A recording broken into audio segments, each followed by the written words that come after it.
اس وقت کھڑے رہا جائے۔ اب کوئی کہہ سکتا ہے نعوذ باللہ من ذالک کہ حضرت ابراہیم علیہ السلام نے بت خانے کے بت توڑ دیے تھے، یہ تو حکمت کے خلاف بات ہوئی؟ جی نہیں، وہی حکمت تھی اس وقت، جو عمل کیا گیا ہے وہی حکمت تھی، اور جس خوش اسلوبی سے کیا گیا ہے وہ حکمت ہے۔ ہمارے پاس اعمال صالحہ کا مفہوم ہی بدل گیا ہے کہ اعمال صالح کیا ہیں۔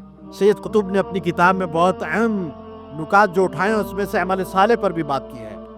عمل صالح کیا ہے؟